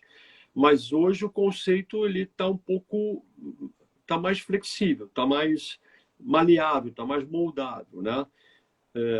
Aí, bom, para não fugir da questão da sustentabilidade. Então, eu cheguei a um ponto com a Starpoint e falei, olha, eu quero botar minha prancha aí dentro da loja, vou fazer um corner, um espaço em que vai ter só bodyboard de alto, primeiro impacto. Cara, quanto é a prancha? Olha, a prancha, sei lá, na época, que era esse valor, 2.500, 3.000. Cara, mas é o preço de uma prancha de surf. Mas é uma prancha. Como assim? Porque na cabeça do cara que é dono da loja, que ou é um surfista ou um empresário fora do surf, peraí, o surf tem mais valor do que a prancha de bodyboard. O bodyboard é para brincar, não é uma peça técnica, não é de alta performance. Ou está enganado, é assim. E é nesse nicho de mercado. Então, eu tive que quebrar. Essa foi outra barreira que eu tive que quebrar. Sair da água para dentro da loja. Outra coisa. Cadê a embalagem, Kung? Cadê o pôster? Falei, cara, isso aí é um resíduo da indústria de brinquedo. Só para pontuar o que acontece. O Tom Mori inventou o bodyboard. O bodyboard e a tecnologia foi comprada pela Cransco, que é, não sei se ainda existe a Cransco, era uma indústria de brinquedos, concorrente da Mattel, que é a fabricante da Barbie. E comprou depois os direitos da Morebug, tá? Eu lhe licenciei uma das marcas que eu vou... 93, quando a marca caiu aqui no Brasil, eu fui em 93 em São Francisco e fechei o contrato com eles e trouxe a Morebug de volta para o Brasil. Bom, e eu falei, isso é um resquício da indústria de brinquedos. Uma prancha, você já viu uma prancha de surf embalada em fio de PVC com pôster mostrando o surfista descendo a onda na prancha? Porra, uma coisa óbvia. Aí, outra coisa, futebol. Uma bola de futebol. Sim, o que tem? Cara, você vai comprar uma bola dente de leite, na época, né? Uma bola de borracha, você vai no supermercado. Ela tá lá no meio de um monte de bola. Você chuta a bola, ela vai para um lado. Se estiver ventando, então, só Deus sabe para onde ela vai. Agora, a bola de futebol da Copa do Mundo tem nome, sobrenome e fica num pedestal na loja de esporte. É uma Adidas, não sei o que, não sei o que, aquela da África do Sul, né? É a bola. Cara, essa é a prancha de bodyboard. É Kung, ela tem um design específico, ela tem uma composição de materiais específicos. Eu estou shapeando, tem pessoas que tem atletas me passando informações e desenhando um produto altamente elaborado. Entendeu? Caramba! Sério, Kung? Sério, meu irmão. Topa. Só que é o seguinte, eu não vou pagar por ela. Você vai botar aqui, você vai me dar o espaço, tudo bem, pode deixar em consignação. Mas você tem a pranchinha barata? Tenho. O fabricante faz para mim, eu terceirizo. Mas eu não faço mais prancha barata. Por quê? Porque eu não quero poluir. Porra! Mas e o negócio, Kung? O negócio continua existindo. Eu vou por outras vertentes, tentar a minha sustentação de vida por outros caminhos. Mas eu não posso, como um ícone do esporte, como uma pessoa que tem o brilho nos olhos do esporte, ver o meu esporte degradando o meio ambiente. Chegando na mão de um praticante de uma maneira totalmente equivocada. Não é da minha natureza, da minha essência. Eu passei por todos esses processos e tive que aprender. Não digo que para você que eu errei. Eu contribuo hoje com muitas indústrias que me pedem aconselhamentos e tal. Claro que tem pranchas importadas que são produzidas na Ásia, que tem ainda essa coisa da embalagem, da plástico. Mas o plástico de PVC... Eu vi isso. Cara, ganhei uma prancha novinha, tá no plástico, meu irmão. Vou arrancar o plástico. O que você faz com esse plástico? Joga fora. O pôster, na minha época, né, os meus amigos hoje, que eram meus fãs na época, pegavam aquele pôster meu, botavam na parede, no armário. Cara, era maneiro. Mas isso foi um momento. Hoje a gente tem outras informações que fala, caraca, para que o papel, para que o plástico, principalmente o plástico, né? O papel até... Hoje eu posso fazer um QR Code, o camarada, se quiser, ele imprime, põe um pôster lá. Mas o plástico... Por que o plástico? Porque eu quero que o praticante, a pessoa que for comprar a minha prancha, sinta o material. Pegue a prancha, faça aquele movimento flexo, porque o plástico acaba sendo deteriorado na loja e também acaba perdendo a finalidade dele de, claro, de não ter a poeira, de não ficar com o manuseio e tal, mas vai ter o vendedor acompanhando. Então tem todos. Então hoje a minha prancha, ela, claro, se vai para outro estado, ela tem a embalagem, tem o plastibolha, isso é inevitável para manter o produto. Mas a prancha em si, ela não tem o plástico de PVC. Eu não tenho mais máquina do insufilme que encolhe. Tchau, tchau, vai embora. Entendeu? Então, você imagina se uma indústria que vende 25 mil pranchas por ano, 15 mil pranchas por ano, ela entrar nesse segmento, ela conseguir fazer com que, poxa, se o camarada vende tanta bola de futebol e não está plastificada, por que uma prancha tem que ter? Inclusive, na época, muitos shapers me falaram, pô, não dá para a gente desenvolver uma máquina disso, filme que embale a prancha de surf. Eu falo, cara, não faça isso, meu irmão. Entendeu? O surfista sempre comprou do shaper. Se ele está comprando na loja, é porque o produto ele já é, por si só, vendável, comercial. Não precisa se embalar. Ele não é uma boneca, meu irmão. Não é uma criança que... Uma criança vai comprar, mas ela vai com o subsídio do pai. Ela quer pegar a prancha e ir para a água. Ela quer pegar o produto. Ela não quer pegar o plástico. Então, vamos diminuindo. Onde eu posso diminuir? Então, onde eu posso contribuir? É por isso. Por aí. Então, assim, se eu talvez não esteja vivo aqui para vir, né, presenciar essa oportunidade de a gente não ver os oceanos poluídos. Mas, infelizmente, eu tenho que ser realista, tá?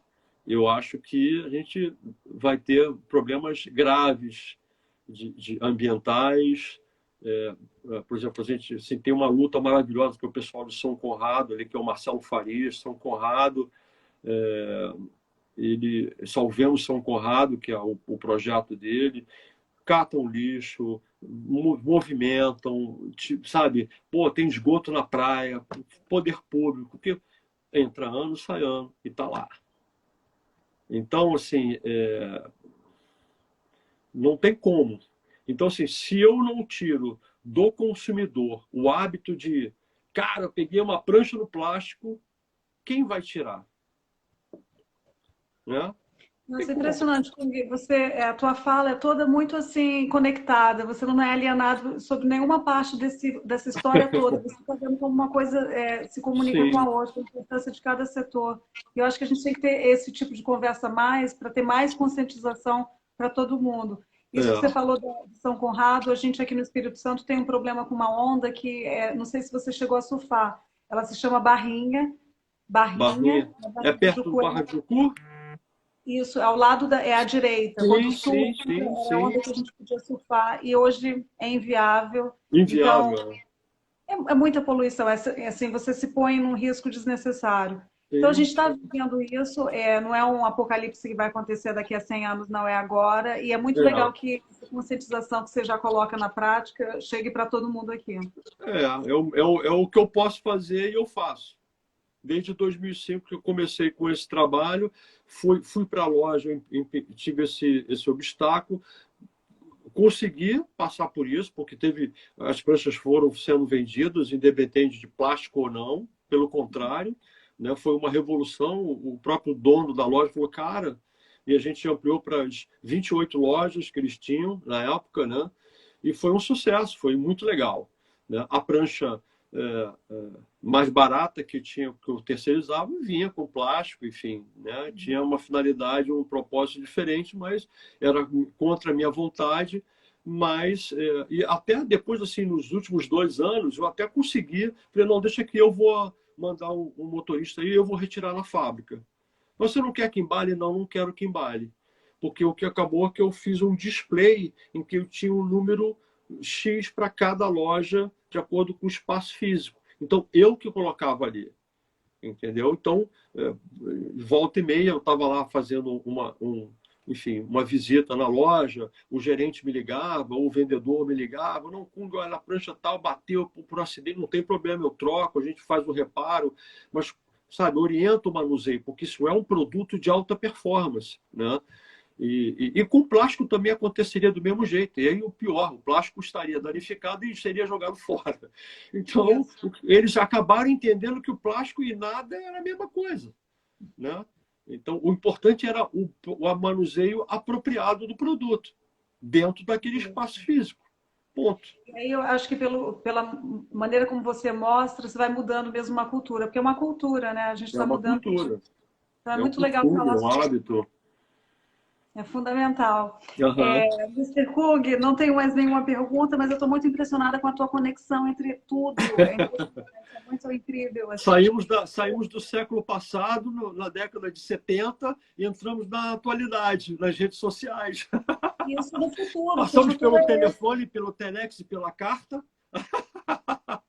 muito A bom, muito leitura bom. permanece, né? Cara, isso dá, assim, fica muito claro pra gente como tantos personagens merecem filmes para eles só. E você, é óbvio, você merece um filme só. É assim, temos que fazer você. E já vamos pensando aqui em que ator poderá ser você. A gente vai pensando no elenco, mas tem que ser um Não, filme da sua vida. Incrível. Você e a Gica, eu acho que representam muito assim para todos, não só pela história, mas como vocês contam a história. uhum. Ninguém não quer A trabalhar gente com tem. esporte Olha, eu dessa e a forma. Gica, a gente morre de rir das mesmas histórias, tá? Elas são recontadas e contadas. Claro que tem, né, o público diferente, a audiência às vezes é diferente, e as pessoas riem e vivem da mesma maneira, como se a gente estivesse vivendo aquele momento, né? Assim, parece um revival, né? Uma coisa assim muito latente, é o brilho nos olhos. Para pontuar essa viagem que a gente fez para o Ceará, lá no campeonato, né? O Beach Park, lá do Francisco Rosa, foi muito legal, porque foi no mesmo voo, fui eu, o Guilherme Tâmega, Mariana e Isabela. Nós éramos da mesma equipe, né? Eu era o head, né? O cabeça ali do negócio. Aí o Guilherme, caraca, tem mais de 30 anos que a gente não viaja junto, porque a gente viajava, Havaí, Austrália, tudo. Nós éramos uma equipe, então não era uma família, literalmente, na mesma casa, mesma comida, mesmos perrengues, mesmo tudo, né? E ele, caraca, pô, só tem história velha. Eu falei, não, olha só, história velha não, cara. Ainda bem que a gente tem história para contar e continua contando e rindo. E a gente pode contar para os nossos filhos, para os outros atletas hoje, para os marimbondos. Cara, isso é de... Ele, caraca, tem... E chegando lá, que o campeonato foi o campeonato Master, esses caras, né? Isso foi muito legal, porque está tendo esse retorno, né? Da galera que praticava. Alguns eram atletas competidores, outros não, eram só praticantes, mas eram os fãs da gente. Era muito legal. Então, assim, a gente conheceu uma galera que a gente falava, cara, eu tinha você na minha parede, eu tinha isso, não sei o quê. Eu falei, cara, e o Guilherme, eu falei, tá vendo, Guilherme? Hoje tu é cinquentão, cara. Na época tu tinha 14 anos, a gente chamava moleque, ele era o pirralho da turma, né? E Mariana, enfim, Isabela, Stephanie. Então, assim, foi muito legal porque a gente pôde reviver isso e encontrar esse outro lado desses bodyboards, que eram os fãs, os praticantes, que olhavam a gente como, né, assim, aqueles caras lá em Marte, como seres de outro planeta, e falam, cara, o cara é igual a mim, fala um monte de besteira, ri. Vocês são os popstars da coisa. Tem essa coisa É. de som. Ai, a Mariana, ai, a Não, isso é Stephanie, legal. Isso, óbvio, ai, é óbvio Kung. que enche, né? Nossa, claro, assim, quando você é mais jovem, aquele ego, né? Você fica ali inflado. Hoje você tem uma maturidade, experiência das porradas que você já leva, então você fica mais, né? Fica mais atento, mas você fica ao mesmo tempo, você saboreia mais. Né? Você é um vinho assim mais saboroso, tem sabor, né? Aquela coisa de o camarada fazer o gargarejo na boca. Eu falei, cara, agora eu entendo que esse cara vai um vinho para um lado, porque o cara tá. Experimentar, né? Sentir. Porra! Só Agora quero eu fazer uma correção. Eu falei Stefani, não pode... Stephanie Petter. Stephanie Queria ser ela Petter. quando eu, sabe, assim, eu vi as ondas, queria ser Stephanie. Muito, Sim, muito. não, elas foram assim, né? A gente chegava nos lugares, era um frisson, era uma coisa louca. A gente viveu isso agora no Ceará há pouco, foi maravilhoso. Oh, perdão, caiu aqui. Foi maravilhoso porque, desculpa aqui, foi, foi maravilhoso porque a gente reviveu tudo isso de uma maneira diferente, com mais sabor, né? Mas com o brilho nos olhos. Muito lindo, muito lindo. Olha, poxa, super obrigada, Kong. Obrigado a Essa, você. a vontade é essa, é contar essa história e a gente tem que ter essa tua palestra logo aqui. Você deu um pouquinho, um teaserzinho do que ela é, mas a gente quer ter Sim, essa sim, sim. palestra aqui. Vamos ver se a oportunidade tiver, eu volto aí com certeza, vai ser muito legal e vai ser um prazer. Foi muito legal contar um pouco dessas histórias. Esse espaço é muito legal. Eu acho que a gente tinha que ter isso aí, né? Espero que contamine, né? E seja ampliado e que esses VHS aí que a gente falou lá atrás, lá no off, né? Meio nos bastidores do negócio, possam ser digitalizados, né? E Vamos falar mostrar a nossa aqui, história. lembrando Porque... que você está fazendo um combo. Como é que é o seu combo que você de vez em quando deixa uma parte do seu Ah, acervo? sim. A cada prancha que eu vendo, inclusive, porque assim, eu não tenho mais espaço físico para guardar isso, né? E eu deixei até lá onde na sala de shape, eu tenho um painel gigantesco com pôster, esse pôster do Mike Stewart, página dupla, usando o Hadley com o autógrafo dele e, enfim, do Guilherme. Tenho esse painel lá na fábrica até o dia. Eu tenho um acervo muito grande. Então, o que eu faço? A cada prancha que eu vendo, eu coloco essas peças do meu acervo. É uma fita VHS, é a revista Bodyboarding, em que eu apareci em 1985, a newsletter da Moribu, que o que aconteceu? Eu recebia isso em toneladas.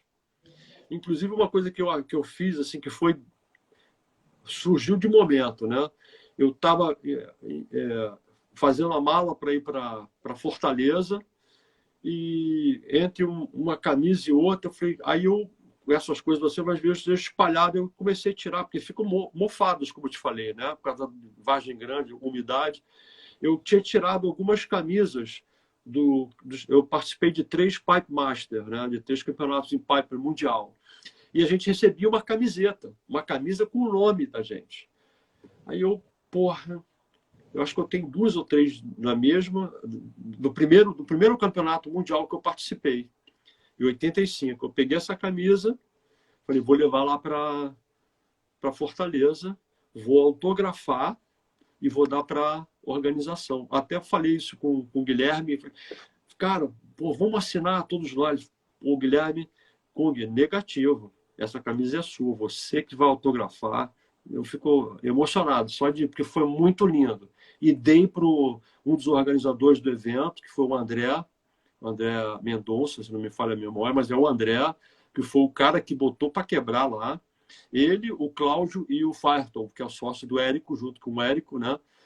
Bodyboarders de raiz, organizaram, chamaram a galera toda, e aí ele pegou e eu anunciei lá na premiação, dei a camisa para ele, ele pegou, botou a camisa, o camarada não saiu, não largou a camisa.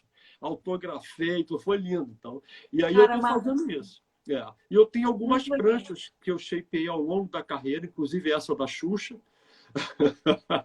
que uma hora eu vou fazer leilão, uma hora eu vou doar, uma hora, enfim, as finalidades são diversas, depende muito do momento. Como foi essa que veio, né, da paixão de falar, caracas, esse evento é icônico. E cheguei lá, me deparei com um mega evento. Inclusive, eles agora fizeram parceria com o Marcelo, né, o pessoal da Confederação, para fazer a última etapa lá, que foi o evento. E eu voltei assim super contaminado aqui para o Rio para ver se consigo movimentar os meus pares a fazer a mesma coisa aqui no Rio. Porque, entendeu? Assim, não é possível. Eles mesmos falaram assim, Kung, o que está acontecendo com o Rio de Janeiro? Exatamente, Então, assim, vocês sempre foram vanguarda do esporte, é uma loucura. exatamente. Mas eu Então, acho que a gente tem que lembrar também o trabalho que as velas estão fazendo. Elas estão ah, não, fomentando